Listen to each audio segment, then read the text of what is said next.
La remise en question de l'unipolarisation du monde sous la domination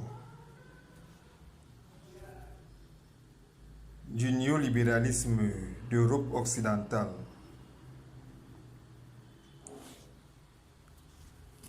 Néolibéralisme qui présente un caractère oppressif et ségrégationniste passe nécessairement par le leadership de cette nation qu'est la Russie. Et pour le comprendre, on pourrait retracer un peu brièvement, ou revenir brièvement un peu, sur le processus historique de l'unipolarisation du monde par l'Europe occidentale et l'Alliance transatlantique Nord, qui constitue le cœur de l'Occident. Déjà dès le premier millénaire, la vente aux indulgences, le commerce des reliques chrétiennes avait permis d'accumuler le capital primitif par l'Église catholique qui a servi à l'exploration de l'Asie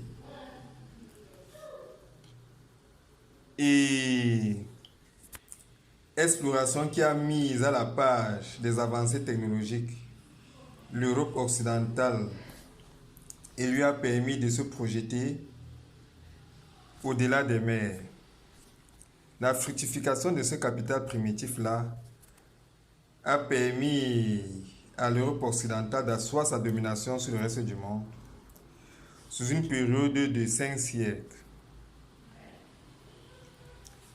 notamment en exploitant les Amériques et l'Afrique australe. Et à partir du 19e siècle, l'Europe occidentale va dominer toute la surface du globe terrestre. Il sera alors question cette fois d'unifier la domination globale du monde par l'Europe occidentale autour d'une seule monarchie, la monarchie britannique. Ça sera la raison du déclenchement de la Première Guerre mondiale par des réseaux ésotériques qui vont entraîner les monarchies d'Europe occidentale dans une guerre fratricide qui va les éliminer tous. Les républiques vont donc émerger à la place des monarchies d'Europe occidentale. Et la seule monarchie influente devant demeurer en Europe occidentale serait la monarchie britannique. Sauf que, et cette monarchie britannique-là devait asseoir sa domination sur des systèmes parlementaires généralisés en Europe occidentale et en Amérique du Nord, qui devait assurer le relais de la domination impériale globale de l'Europe occidentale. Mais une nation en particulier remettra ce projet d'unipolarisation du monde. Ça sera l'Union soviétique sous le leadership de Lénine, qui était l'instrument du système capitaliste d'Europe occidentale pour renverser la monarchie des Romanov. Après l'avoir fait, il va s'émanciper de ses tuteurs d'Europe occidentale et remettre en question leur projet d'entraîner la Russie dans ce projet d'un monde unipolaire où elle serait vassalisée. L'Union soviétique va donc voir le jour et sa raison d'être sera la remise en question de l'unipolarisation du monde sous le jour de l'Europe occidentale et sa projection outre-maritime vers l'Amérique du Nord. Et c'est à partir de ce moment-là que déclenche la Deuxième Guerre mondiale, le 25 octobre 1917, alors que la première n'est même pas encore achevée. La guerre civile de Russie, qui opposait l'armée rouge à l'armée blanche. La guerre civile d'Espagne, qui opposait les mouvements républicains socialistes, des mouvements fascistes de Franco, la montée du fascisme en Italie et en Allemagne, le déclenchement de la Deuxième Guerre mondiale, la guerre froide qui lui succédera, le déclin de l'Union soviétique en 1990, son réveil en 2000 avec la venue de Vladimir Poutine à la tête de l'État russe, le retour de la Russie sur la scène internationale à partir de 2010 sont les différentes étapes ou épisodes de cette Deuxième Guerre mondiale qui a commencé le 25 octobre 1917 et qui consistait à la remise en question d'un ordre mondial unipolarisé sur le seul pôle d'Europe occidentale et de la monarchie britannique. Et donc, nous y sommes encore dans le processus historique de la Deuxième Guerre mondiale qui consiste à une résistance globale à l'unipolarisation du monde sous le joug de l'Europe occidentale. Et c'est la Russie ou l'Union soviétique qui, premièrement, le 25 octobre 1917, remettait en question ce nouvel ordre mondial, et qui par la suite a fédéré au fur et à mesure les nations du monde dans ce projet.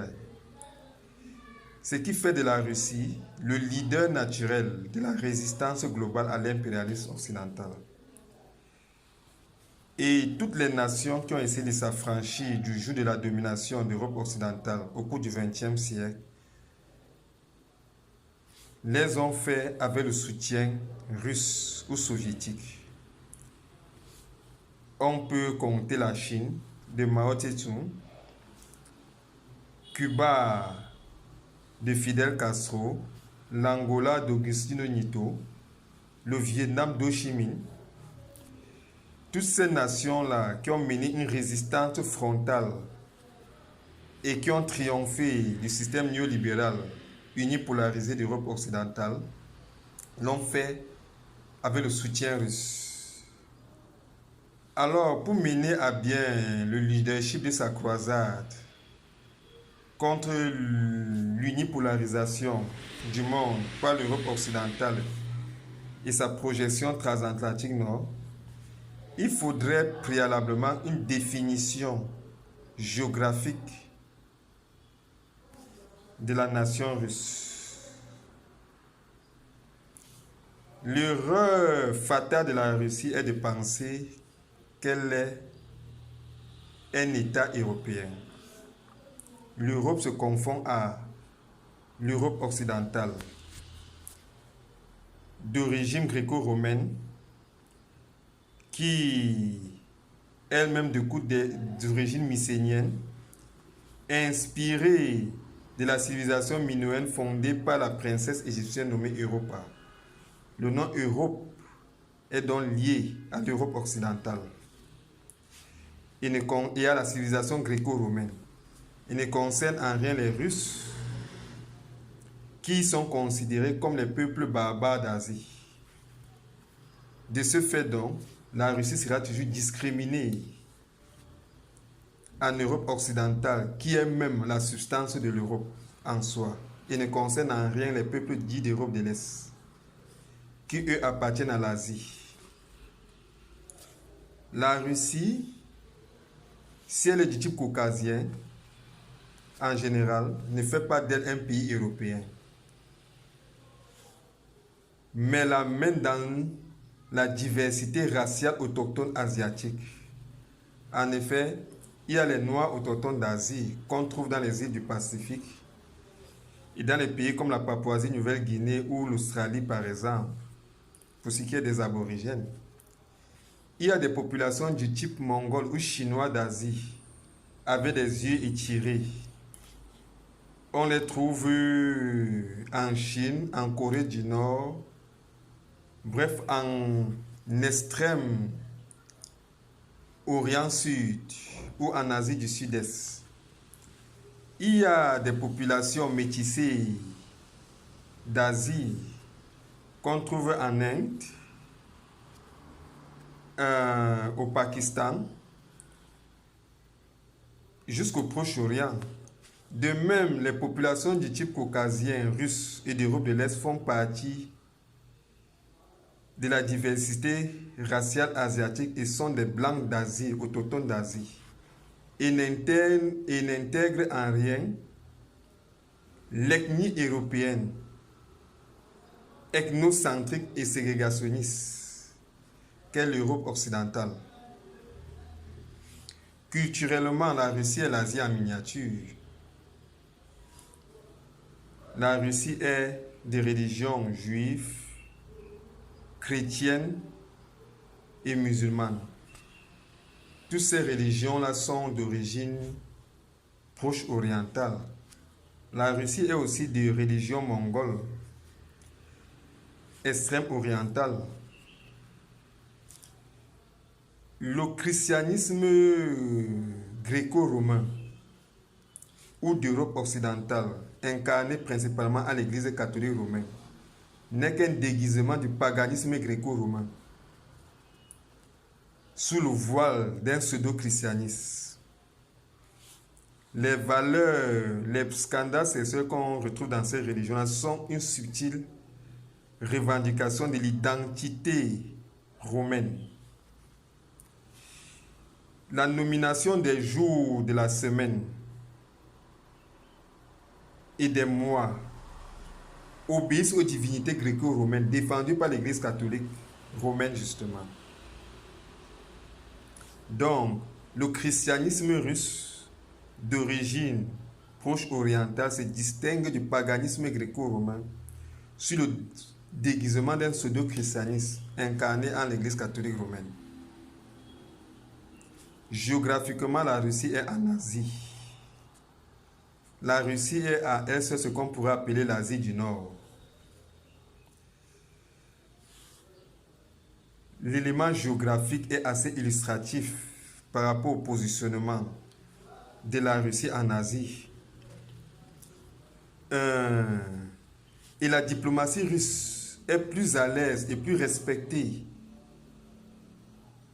par la diversité culturelle des États asiatiques que par le caractère ethnocentrique politique de l'Europe occidentale qui se résume à l'Europe. Tous ces éléments-là donc prouvent que la Russie est un pays asiatique. Et pour mieux résister ou mener le leadership de sa croisade le leadership de la croisade globale contre l'impérialisme occidental, il faudrait préalablement une distanciation russe de l'Europe occidentale qui se résume à l'Europe. Cette distanciation serait un préalable nécessaire qui permettra à la Russie de jouer son rôle de leader naturel de la résistance globale à l'impérialisme occidental mondialisé.